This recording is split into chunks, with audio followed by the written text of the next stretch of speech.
tungkol po sa katungkulan natin na magpapasakop sa Diyos at para sa bansa. 1 Peter chapter 2 verses 13 hanggang 17. Ganito ang sinasabi. Pasakop kayo sa bawat pamahalaan ng tao alang-alang sa Panginoon, maging sa hari, nakataas-taasan o sa mga gobernador na sinugo niya upang parusahan ang mga gumagawa ng masama at parangalan ang mga gumagawa ng mabuti. Sapagkat gayon ang kalooban ng Diyos na dahil sa paggawa ng mabuti ay inyong mapatahimik ang kamangmangan ng mga taong hangal. Mamuhay kayo ng tulad sa taong malalaya, ngunit huwag ninyong gamitin ang kalayaan bilang balabal ng kasamaan, kundi bilang mga alipin ng Diyos. Igalang ninyo ang lahat ng mga tao. Ibigin ninyo ang kapatiran. Matakot kayo sa Diyos. Igalang ninyo ang hari. Tayo manalangin. Panginoon, nagpapasalamat kami sa gabing ito sapagkat may kalayaan kaming magbulay ng inyong mga salita. At tulungan niyo kami na maunawaan namin, Panginoon, ang inyong pong nais ituro sa amin na kung paano kami nagpapasakop sa inyo, gayon din po magpapasakop kami sa pamahalaan namin pong inakasasakupan sa aming pong bansa. Nawa, gamitin niyo po mga araw na ito na kami po'y maging mabuting mamamayan ng Pilipinas. Maraming salamat po. Ito po ang aming dalangin sa pangalan ng Panginoon Hesus. Amen.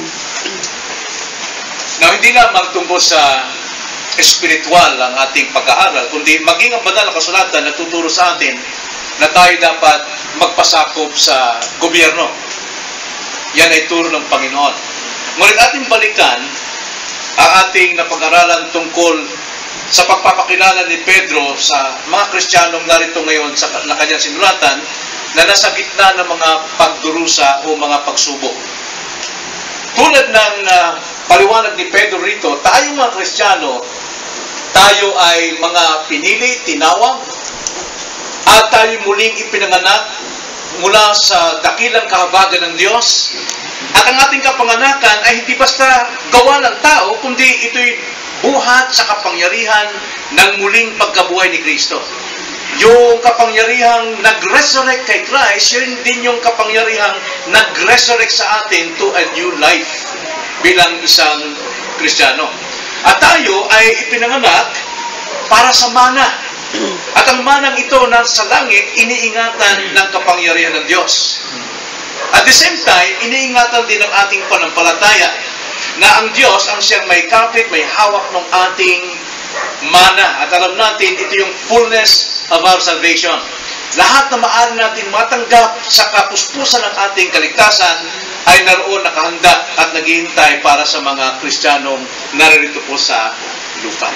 At tayo man ay tinawag din ni Pedro na bilang mga buhay na bato na itinayo bilang isang buhay o espiritual na gusali.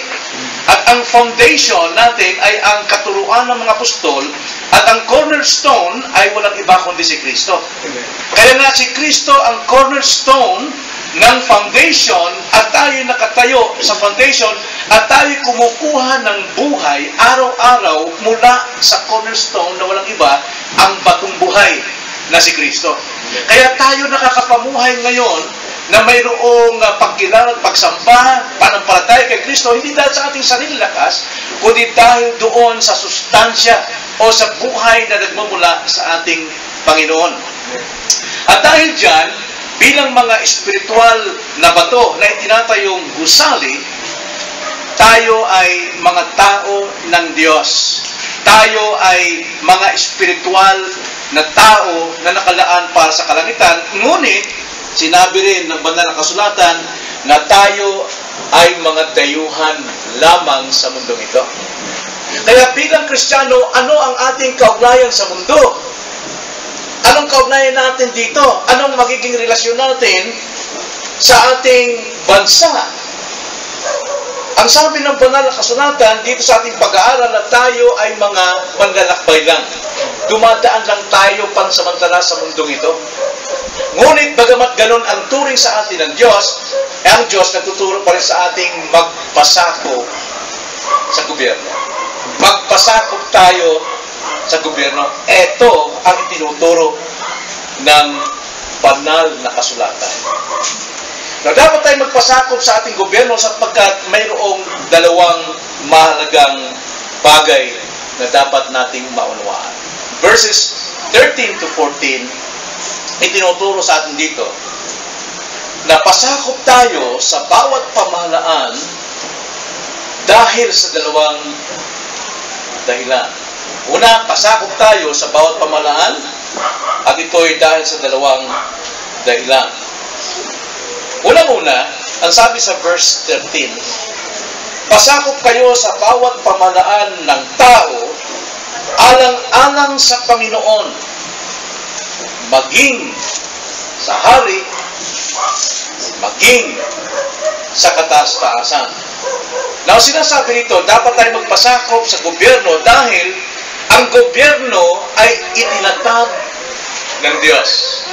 Hindi tao lang basta nagtatag ng gobyerno, kundi ang Diyos ang nagtatag nito. Natignan natin ang ibang mga talata na maaring sumuporta sa katotohanan ito na ang gobyerno, ang Diyos ang nagtatag. Roma 14. Ganito ang sabi. Versikulo 1 hanggang 5. Ngunit, ang mahina sa pananampalataya, 13. Romans 13, verse 1 to 5. Ang bawat tao ay magpasakop sa mga namamahalang autoridad. Yan ang utos. Bakit? Sapagat walang pamamahala na hindi mula sa Diyos. At ang mga pamamahalang iyon ay itinalaga ng Diyos. Kaya't ang lumalaban sa may kapangyarihan ay lumalaban sa itinalaga ng Diyos. At ang mga lumalaban ay tatanggap ng kahatulan sa kanilang sarili. Sapagat ang mga pinuno ay hindi kinahabot sa mabuting gawa, kundi sa masama. At ibig mo bang huwag magkaroon ng takot sa may kapangyarihan? Gawin mo ang mabuti at magkakamit ka ng kapurihan mula sa Kanya. Sapagkat siya'y lingkod ng Diyos para sa kabutihan mo. Ngunit kung masama ang ginagawa mo, matakot ka, sapagkat hindi walang kabuluhan ang pagdadala niya ng taba. Siya'y lingkod ng Diyos upang ilapat ang puot sa gumagawa ng masama. Kaya, nararapat na magpasakop, hindi lamang dahil sa galit, kundi dahil din sa budhi. Na napakaliwanag dito na walang kapamalaang hindi itinatag ng Diyos. Bagamat ang tao ang gumagawa ng plano, aksyon, pero sa kabila ng lahat, ang Diyos ang nagtatag ng gobyerno. At ang gobyerno, mga namamahala, lingkod ng Diyos yun. Tulad ni na Pinoy, presidente natin, bagamat hindi sila mga Kristiyano, pero ang sabi sa Proverbs 21 verse 1, kung papaanong hawak ng Diyos ang ilog at sumusunod ito sa daan kung saan ito dadaan, ganun din hawak ng Diyos ang puso ng mga namiminuno. At maaring gamitin ng Diyos ang puso ng namiminuno upang ipairal ang katwiran.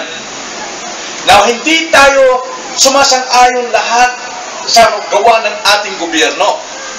Maraming mga bagay na kumukontra tayo, hindi tayo sumasang-ayon sa ating gobyerno kuminsan. Subalit, kailangan natin itong irespeto. Bakit? Dahil ito ay institusyon ng Diyos. Ito ay itinatahag ng Diyos. Kapag lumirespeto tayo sa ating gobyerno, nirespeto natin ang mga namamahala na siyang mga lingkod ng Diyos. Kaya nga nakakapagtaka bakit maraming Kristiyano sumasama sa rally dahil hindi nila magustuhan kung ano yung pamamalakad ng gobyerno. Pero alam natin na sa likod ng lahat ng iyon, ang Diyos ang may hawak sa puso ng lahat ng namiminuno. Dahil kung wala ang Diyos, ang may hawak ng puso ng namiminuno, lahat yan, magnanakaw lahat yan. Lahat yan, walang tigil sa pangungurakot, pero may takot pa rin sila. May pangamba pa rin sila. Tinatago pa rin nila ang kanilang kasamaan. Bakit? Naroon yung common grace. Ang Diyos pa rin ang may control. Dahil kung ang tao hindi makontrol ng Diyos, gagawin niya lahat ng kanyang magagawang kasamaan. Dahil ang tao ay ganap na masama. Total depraved. Kaya nga, sa kabila ng minsan kasamaan o hindi makatarungan ng ating gobyerno, hindi tayo sumasang-ayon dyan. Pero dapat pa rin nating i-respeto ito sapagkat ito ay institusyon ng Diyos. At ikalawa, hindi lamang dapat tayo magpasakop sa ating pamalaan dahil sa pagkakatatag nito, Diyos ang nagtatag, kundi magpasakop pa rin tayo sa ating pamalaan dahil sa gawain nito. Gawain ng gobyerno. Ano yung gawain ng gobyerno? Tingnan sa ating text sa Peter, verse 14. O sa mga gobernador na sinugo niya upang parusahan ang mga gumagawa ng masama at parangalan ang mga gumagawa ng mabuti. Dalawa ang gawain ng gobyerno. Unang-una, magpairal ng katarungan sa dalawang paraan. Ano yung unang paraan? Magparusa sa masama. At ikalawa, magpabuya sa matuwid. Alam natin na mismo sa gobyerno andun yung kurakot, pero mananagot sila sa Diyos doon. Hindi ang Diyos ang may author no, may gawa sa kanilang puso na sila ay mangurakot. Kundi ang Diyos pa rin nagkukontrol dahil kung wala ang Diyos, mangungurakot lahat yan ang kukurakutin nila sa gobyerno, taong bayan. Pero may control pa rin. Nahihiya pa rin sila kung saan dahil mayroong kontrol. Pero hindi sila lulusot dyan. Pairalin pa rin ng Diyos ang katarungan. Paparusahan pa rin ang masama.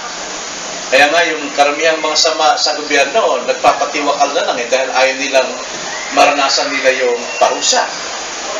Kapag ang batas ay hindi umiiral sa ating gobyerno o hindi pinapatupad, nagahari talaga ang kasamaan.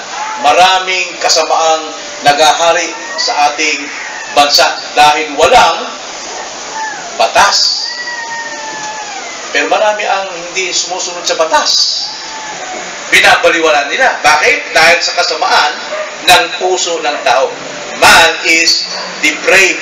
Hindi na sabi sa 1 Timothy chapter 1 verse 9. Kahalagahan po ng batas na dapat ipairal. Sapagkat anong batas yan kung hindi papairal? Kung hindi papairal, lalagana palalo ang kasamaan. Wala na tayong masasandalan pa sa ating gobyerno. Tingnan niyo sabi sa 1 Timothy chapter 1 verse 9. Verse 8, unahin natin. Ngunit nalalaman natin na ang kautusan ay mabuti o batas kung ginagamit ng tao sa matuwid na paraan. Ito ay nangangahulugang nauunawaan na ang kautusan ay hindi ginagawa para sa taong matuwid, kundi para sa mga walang kinikilalang batas at mapaghimagsik, para sa masasama at mga makasalanan, para sa mga hindi banal at lapastangan, para sa mga pumapatay sa ama at sa ina, para sa mga mamamatay tao. Nakita niyo ang batas? Dapat pairalin ng batas sapagkat napakaraming kasalanan. Maraming masama. Kung walang batas, lalaganap ang iba't ibang kasamaan sa ating bansa. Kanya nga, yan ang tungkulin ng gobyerno. At ikalawang tungkulin ng gobyerno, sabi sa ating text, ang sabi dyan, at parangalan ang mga gumagawa ng mabuti. Sila naman yung magpapabuya sa matuwid. At ang mananampalataya rito, ligtas, di ba? Nakakaiwas tayo rito. Bihira sa mga mananampalataya ang napaparusahan ng gobyerno dahil sa kanyang kasamaan. Pero maraming mga Kristiyano, nakakahiya, na nahuhuli ng jaywalking. Bakit? May tulay na ayaw pa rin sumunod. Ipinairal ng Diyos yung batas na yan para sundin ng mga Kristiyano. Yung mga hindi Kristiyano, pananagutan nila ang disgrasya, ang aksidente kung di sila susunod. Yun ang consequence ng paglabag sa kautusan. Pero ang Kristiyano dapat hindi napupulaan sa bagay na ito. Naalala niyo ba sa Alabang noon? Na uso ang jaywalking doon, tapos mayroong kulungan sa gitna mismo ng haligi ng tulay. Kita-kita eh. Isa sa mga kapatid natin nakulong doon. Ayaw ko nang bagitin yung pangalan. Nakita na nakalagay, no jaywalking. Akala nila batas ng tao yan. Batas ng Diyos yan, natairan para magkaroon ng kaayusan. Pero dapat ang Kristiyano, hindi dapat mapulaan dito. Ang Kristiyano ay ligtas sa ganitong kasamaan, kundi sila yung makakatanggap ng pabuya. Sila yung hinahangaan. So dapat tayo magpasakop sa bawat pamalaan. Bakit? Dalawang dahilan. Dahil ito ay tinatag ng Diyos, at ikalawa, ito ay magpapairal ng patakaran. Dalawa, magpaparusa ng masama at magpabuya sa mga mabuti. Ikalawa, na dapat nating gawin na magpasakop sa lahat ng kapamalaan, utos ng Panginoon, ikalawa, ay dapat nating mahalin ang ating kalayaan. Malaya tayo, pero mahalin natin ang ating kalayaan. Ang sabi sa 15 hanggang 17, sapagkat gayon ang kalooban ng Diyos na dahil sa paggawa ng mabuti at inyong mapatahimik ang kamangmangan ng mga taong hangal, mamuhay kayo ng tulad sa taong malaya.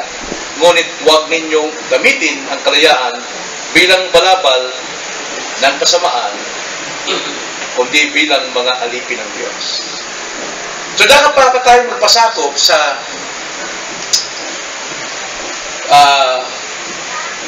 ating gobyerno dahil mayroon tayong kalayaan. At dapat nating mahalin ang kalayaan ito. Ang sabi nga sa John 8:36, John 8:36, ganito ang sabi ng banal na kasulatan. Kaya kung kayo'y palayain ng anak, kayo'y magiging tunay na malaya. Tayo'y pinalaya ni Kristo mula sa pagkaalipin sa kasalanan upang gawin ang kalooban ng Diyos. Ang mga Kristiyano ay hindi tulad ng mga hindi mananampalataya na lumalabag sila sa kautusan sapagkat alipin sila ng kasalanan. Sila yung nabubulgar sa TV dahil sa mga pork barrel na yan, sa mga corruption na yan, bagamat sinasabi nilang sila ay relihiyoso, pero hindi sila malaya sapagkat ang kanilang kalayaan ay ang gawin ang masama. Malaya silang gumawa ng masama, pero ang mga Kristiyano malaya na sa kasalanan, kaya hindi na sila gumagawa ng kasalanan yon na dating umaalipin. Sinasabi ng mga tao, malaya doon sila kung gusto nilang gawin. Pero totoo, no? Malaya silang gumawa ng kasamaan. Pero hindi sila malayang gumawa ng katwiran. Hindi nila magagawa yun. Dahil ang tao ay makasalanan. Bilang Kristiyano, mahalin natin ang ating kalayaan. Pinalaya na tayo ni Kristo. Kaya dapat magpasakop na tayo sa ating pamalaan, hindi dahil tayo ay naobliga sa kautusan o sa batas, kundi malaya nating gawin ang bagay nito. At anong kalayaan ang maaring magagawa ng isang Kristiyano? Ang sabi dito sa ating text, verse 15, may dalawang bagay. Verse 15 and 16. Unang-una, sabi, sa ating kalayaan, at gawin ang nararapat, sabi niya, sapagkat gayon ang kalooban ng Diyos na dahil sa paggawa ng mabuti ay inyong mapatahimik ang kamangmangan ng mga taong hangal. Sa pamagitan ng pagsasabuhay ng ating totoong kalayaan kay Kristo sa kasalanan, hindi na tayo alipin ng kasalanan para gawin pa rin ang mga kakurakutan, kundi malaya natin gawin ang mabuti, mapapatahimik natin ang mga kritiko ni Kristo. Ang mga namimintas kay Kristo. Ang mga mananampalataya na nagpapatuloy mabuhay para kay Kristo sa paggawa ng kabutihan, sa katapusan, mapapatahimik nila yung mga namimintas sa ating Panginoon. Dahil sa ating buhay. Hindi tayo makitaan ng mga taong tutulad ng ginagawa nila. Tingnan yung mga tao ngayon. Mga taong sabi nila, malaya sila kung gustong gawin nila. Katulad ng bawa sa Meralco, no? Babayad ng kuryente. Senior citizen. Pila kami sa senior citizen. Mamaya masisingit doon. Bata pa. 20 o 30 anyos lang. Pinapansin namin na senior citizen yan. Gusto ko dito Malaya silang gumawa ng kabutihan ba yun? Kasamaan. Yun ang kabaliktaran Sabi ng mga tao na sila ay malaya kung anong gusto nilang gawin, pero malaya silang gumawa ng kasamaan. Pero yung mga taong Kristiyano, malaya sila sa kasalanan Hindi nila pwedeng gawin yan Malaya na sila, hindi sila alipin doon. Kaya nga sa Kristiyano, na makikitaan ng mga taong ito na namumuhay sa kabutihan, bandang huli mapapatahimik ang mga bibig ng mga hangal na ito. Sasabihin, ako nakakaya naman. Nakakaya talaga. Dahil sa iyong kabutihan. So, tinatawag ng Biblia ang sino mang umuusig sa iglesia o sa mga believers bilang mga hangal na tao. Maraming mga sinasabi itong mga taong ito na, kalokohan na yan. Pero mo yung mga Kristiyano yung alipin na alipin sila. Pero mo, kailangan sila sumamba ng Huwebes, kailangan sila sumamba ng Merkules, alipin na alipin. Tapos pag sumamba sila ng Sunday, buong maghapon pa, hindi umuwi. Kita mo, akala ba kalayaan ng pag-Kristyan, bakit alipin sila? Pero tanong natin, kayo ba malayang sumamba ng buong araw? Hindi. Ang kasalanan nyo, pumipigil sa inyo, kalukuhan yan. Yun ang sinasabi ng kasalanan. Kaya ang tao, alipin ng kasalanan. Pero ang isang Kristiyanong alipin sa katwiran, hindi na, malaya na siya sa kasalanan, nagagawa niya ang anumang kabutihan. Kaya sino ang sumasalungat sa dakilang virtue ng buhay at ang dakilang katuruan nito na sinasabi ng ating Panginoon, ay nakakagawa ng mahalagang bagay. Kristiyanong gumagawa nun. So, sa ating pagmamahal, sa ating kalayaan, mahal na tayo magiging mabuting mamamayan. Mapapatahimik natin ang mga kritiko ni Kristo. At hindi lamang mapapatahimik ang kritiko ni Kristo, kundi makapamuhay talaga tayo ng malaya. Malayang malaya. 16. Mamuhay kayo ng tulad sa taong malalaya. Ngunit huwag ninyong gamitin ang kalayaan bilang balabal ng kasamaan, kundi bilang mga alipin ng Diyos. Malaya nga ang isang tao sa kasalanan, pero alipin ng Diyos. Tingnan niyo ang sabi sa Corinthians. 1 Corinthians chapter 7, verse 22.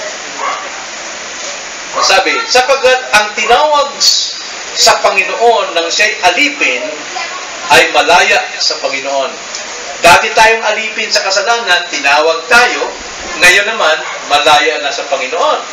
Gayon din, ang tinawag nang siya'y malaya, ngayon tayo ay naging malaya na, ay alipin ni Kristo. Alipin naman tayo ni Kristo ngayon. Dati tayong alipin ng kasalanan, pinalaya tayo ni Kristo. At ngayon tayo pinalaya ni Kristo, tayo naman ay alipin ni Kristo. Ibig sabihin, lingkod ng Panginoon. Kaya ang Kristiyano, bagamat siya'y malaya, pero alipin siya ng Diyos. Hindi alipin ng mga sariling kaisipan at ideya. Hindi alipin ng sulsol ng kasalanan. Hindi alipin ng kasakiman.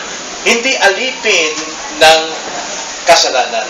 Tingnan niyo ang sabi sa Galatia 5, versikulo 13, tungkol sa kilos ng kasalanan o laman sa buhay ng tao.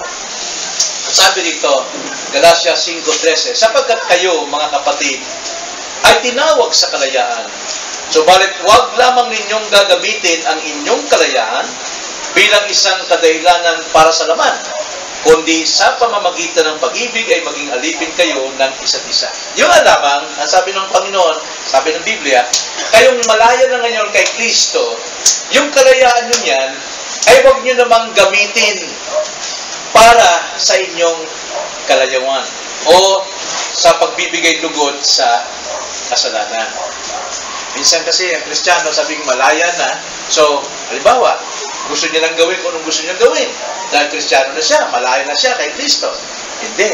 Huwag natin gamitin yung kalayaan natin para makuha natin kung ano yung gusto nating mangyari. Yan ang kabilin-bilinan sa atin. Ang Kristiyano ay hindi maglilingkod sa Diyos para sa kanyang sariling kapakanan.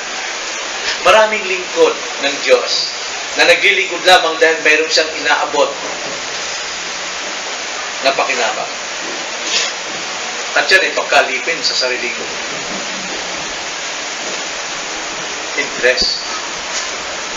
Ang Kristiyano, naglilingkod tayo dahil malaya na tayo sa kasalanan. Ibigay natin sa Panginoon ang ating buhay. Ngayon, hindi tayo maglilingkod sa Diyos dahil tayo'y maalipin uli ng kasakiman. Mayroon tayo kasing makukuha. Diba? Hindi gano'n. Dapat maglingkod tayo dahil tayo'y malaya. Hindi tayo maglilingkod dahil alipin tayo ng kasakiman. So, yun ang unang-una. Kalawa, una, pasakop tayo sa bawat pamahalaan. Ngayon naman, mahalin natin ang ating kalayaan. Pangatlo naman, ay dapat nating makita na ang isang Kristiyano ay magalanging mamamayan. Isang submissive or respectful citizen. Tingnan niyo ang sabi sa verse 17. Igalang ninyo ang lahat ng mga tao. Ibigin ninyo ang kapatiran. Matakot kayo sa Diyos. Igalang ninyo ang hari. Itong utos na ito, nakabatay doon sa verse 16, sa immediate context. Ano yung nakalagay sa verse 16? Ano yung ipinapakita katotohanan dyan? Tayo'y malaya. At dahil tayo'y malaya, ang kalayaan ay mayroong 4 na lundong katungkulan o responsibilidad. Ano yung lundo? Di ba? Halimbawa sa isang lubid na gano'n, mayroong lundo rito. Mayroong lundo ron. Mayroong lundo. Isang lubid pero mayroong lundo. Ganon din. Yung ating kalayaan ay mayroong 4 na lundo. Ang ating kalayaan. Unang-una, anong katungkulan? Sabi, igalang ninyo ang lahat ng mga tao. Ibig sabihin, yung ating kalayaan ay mayroon tayong makataong katungkulan. Dapat igagalang natin ang tao. Respeto at pagtaas sa lahat ng mamamayan. Alam natin, depraved ang mga tao, makasalanan, pero sila'y kapwa natin mamamayan na dapat pa rin natin itong irespeto. Higit sa lahat, sila ay mga nilikha ng Diyos ayon sa wangis ng Diyos. Kaya bilang tao ng Diyos na malaya sa kasalanan at magagawa ang kabutihan, irespeto natin at itaas lahat ng mamamayan bilang kapwa mamamayan. Tulad ngayon, nakakalungkot sa Buanga. Walang galangan Walang galangan doon. Walang makataong katungkulan doon, kundi patayan. Bakit nagpapatayan? Bakit nagkakaroon ng giyera?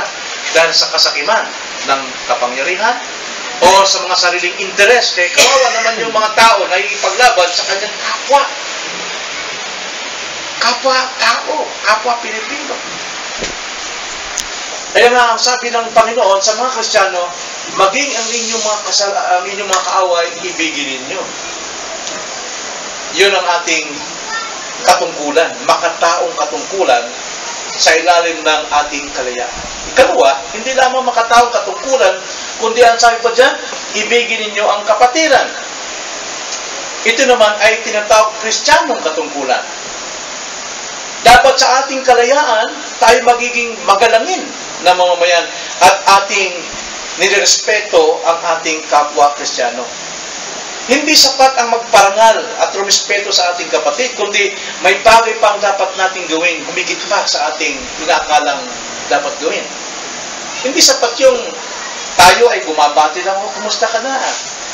Kung mayroon tayong kakayanan, gaya ng ating lagi na pag-aaralan sa ating pag-aaral sa ating prayer every Wednesday na pasalamatan natin mga kapatid na sila ay tumutulong ng lihim sa mga kapatid na nangangailangan. Hindi na sapat yung makita natin na igalang natin, respeto, kundi dapat din tayong gumawa ng katungkulan bilang Kristiyano. At hindi lang yon. Yung una, makataong katungkulan, igalang ninyo ang lahat ng mga tao. Kalawa, Kristiyanong katungkulan, ibigin ninyong kapatiran. Pangatlo, matakot kayo sa Diyos. Anong katungkulan yon? Kabanalang katungkulan. Ang pag-iwas sa kasalanan, kung tawagin yan, ay kabanalan. Diba? Hindi yung kikilos ka ng parang santo na hindi makabasag pinggan. Yun ang alam ng mga relihiyon na yun ang kabanalan. Hindi. Ang kabanalan ay ang pag-iwas, paglayo sa kasalanan. Pag sabi kang lumayo ka sa kasalanan, bakit? Sapagkat ikaw'y pag-aari ni Kristo at dahil sa iyong paglayo sa kasalanan, ikaw ay nakapagbibigay lingkod sa Diyos. Kaya ikaw ay banal. Pero maraming mga relihiyoso, no? Kung makakilos, lalo pag doon lang doon sa dati ng lugar, ano yung lugar natin doon?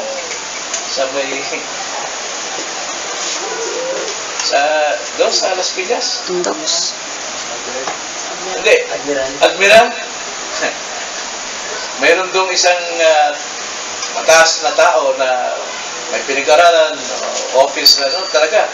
Pagka bumihis yun, talagang grabe kung bumihis yun. Pag-araw ng Sunday, nakasuka na siya. Tapos ang galakad yun, nakahawak-hawak yung papunta rin sa malayo kasi talagang malayo, talagang kagalang-galang at makakita natin banal. Pero araw ng Lunes, gabi, susuray-suray na. Hindi yung magiging matuwid ka sa araw ng Sunday, banal ka. Hindi. Yung umiwas ka sa bisyo, umiwas ka sa kasalanan, umiwas ka sa masamang ugali, yun ang kabanalan. Yun ang katungkulan natin sa Diyos. Bilang mga Kristiyano, kabanalang katungkulan. Sumunod sa Diyos bilang mamamayan. Ang kalooban ng Diyos at kanyang mga kautusan ay kinakailangan natin sundin. At hindi lang yun. Nakita natin, igalang ninyo ang lahat ng mga tao, ibigin ninyo ang kapatiran, matakot kayo sa Diyos, panghuli, igalang ninyo ang hari. Hari dito, kasi wala pang presidente nun eh. Hari pa nun. Sa ating ngayon, iyang presidente yan. Kaya nga, itong pang-apat, kung tawagin yan, pambayanang katungkulan. Dapat tayong magkaroon ng paggalang bilang pambayanang katungkulan natin.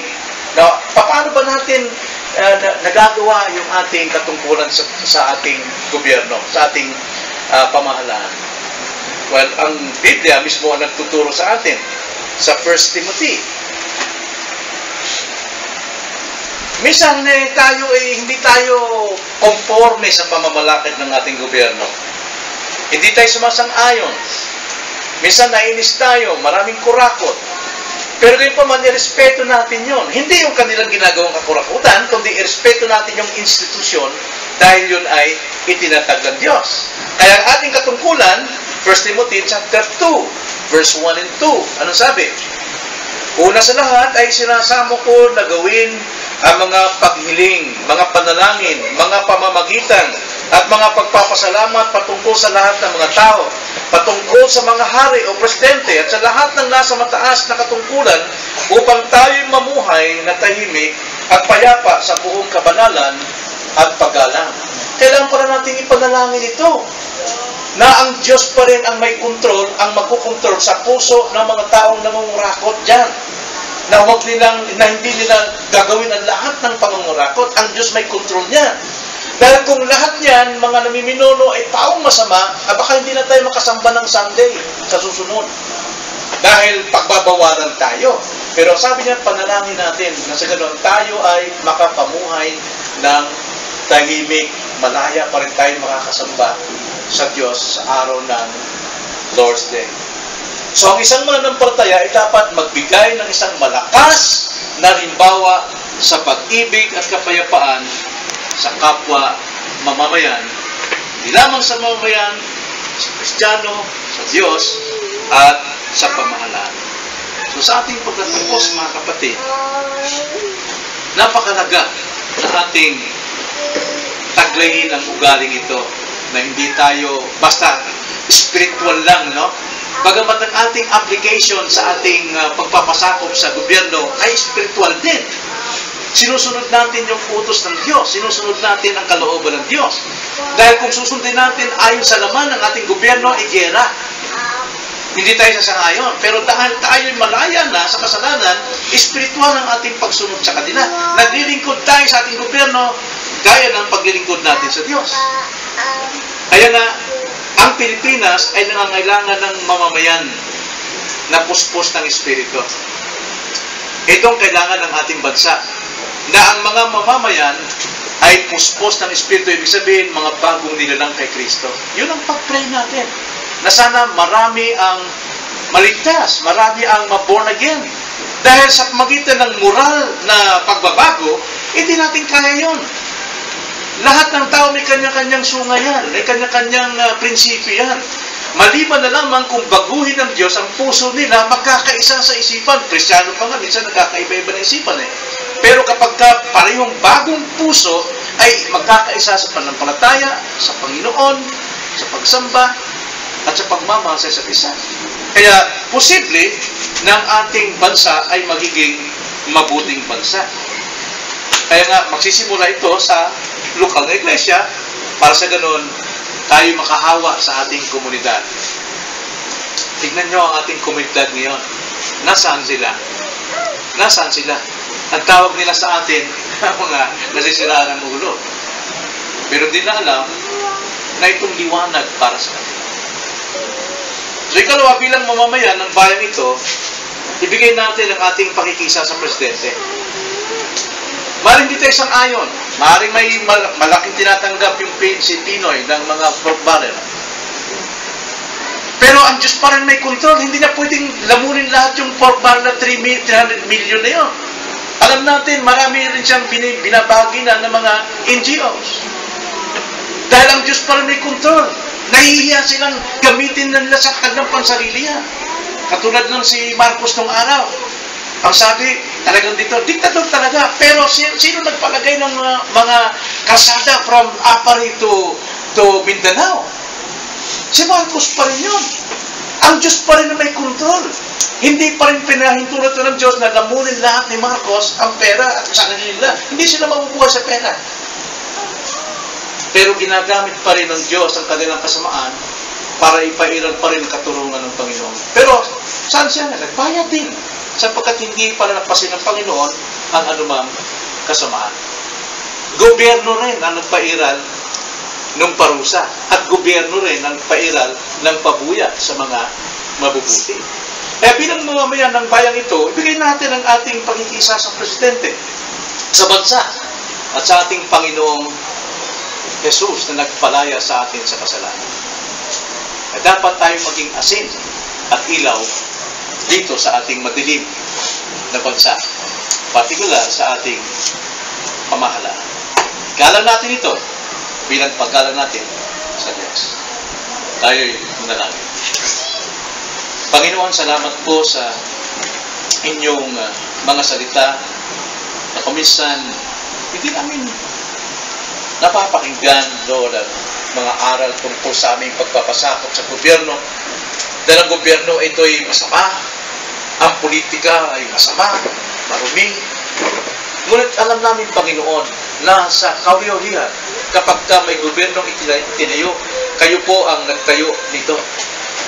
Ngunit, sa kabila ng mga itinayo ninyong gobyerno, ang namamahala rito ay hindi po mga bagong nilalang, kundi mga makasalanan. Ngunit, kayo pa rin ang Diyos na soberano. Kayo pa rin may kontrol ng puso ng lahat ng namamahala. Nakakagawa sila ng kasamaan, ngunit kayong may kontrol na hindi na ganap at lubusang magawa ang kasamaan. Kundi pinapairal pa nila kanilang kahihiyan, ang kanilang mga prinsipyo, Panginoon, dahil kayo ang may kontrol upang makinabang at mapagpala ang mga taong nangangailangan. At mga tao namang mamamayan, Panginoon, na sana kumilala rin sa inyo. Hindi para mag-aklas, hindi para lumaban sa gobyerno, kundi magpasakop, lalo na sa inyo po mga salita upang sila man ay magkaroon ng panibagong buhay na sila mapapailalim sa isang dakila, banal na pamahalaan ng Diyos. Maraming salamat po, Ama. Lahat ng ito'y samot na langin namin sa pangalan ng Panginoong Yesus. Amen.